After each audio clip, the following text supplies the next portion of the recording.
So that piece in particular was the large size, what we're calling the tabletop, which is probably 2 pounds of glass.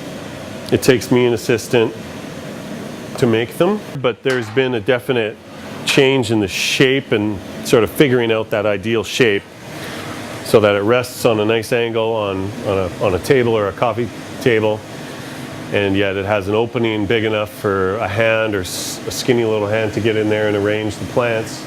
I'm gathering a ball of glass, shaping it with some cherry wood. I call them a block, but a lot of people don't relate that to a block. But they're carved out, they're hand carved cherry wood. We call them blocks.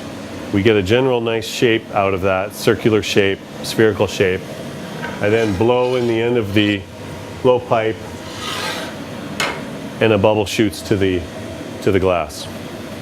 Now I'll begin to gather layers of crystal over that to the desired amount of glass I think I need to do this project.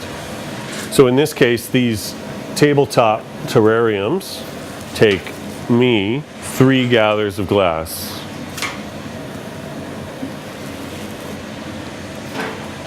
I believe we get this spherical shape because it's easy to heat in the glory hole, and things heat evenly when they're sort of squat and round.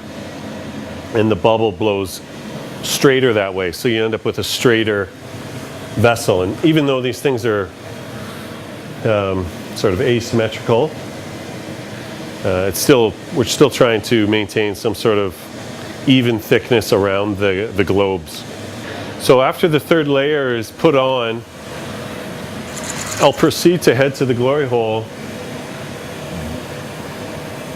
and I will heat up that big mass of glass on the end of my pipe in an attempt to make it all the same, all the same heat, so that when I do blow and create when I do blow that bubble and it grows, that it blows into an evenly heated mass of molten glass. The idea is just that the outer layer is a little hotter than the inner core, and this heat blends those together. You're constantly returning back to the reheating chamber, otherwise known as the glory hole, and as well walking back to your bench, the glass blower's bench, where all your tools are. The glass is becoming really hard, and you have to impose your will on it to change the shape. It's just cold. It's stronger than you. Glass blowing is about finesse, it's not about brute strength. So I've blown out this bubble to a larger bubble shape. It's nice and even. Now I'm going to go to what we refer to as the Marver table, which is a big thick slab of steel. And I'm going to proceed to shape the glass and build up some thickness, which is going to represent the bottom of the piece later. And my goal is to go to a sphere, kind of a big balloon shape, and then I'll lengthen that sphere once it's blown out. Now that I've got my sphere blown out, I still have some weight on the bottom. There's a timing thing. It's the action's live.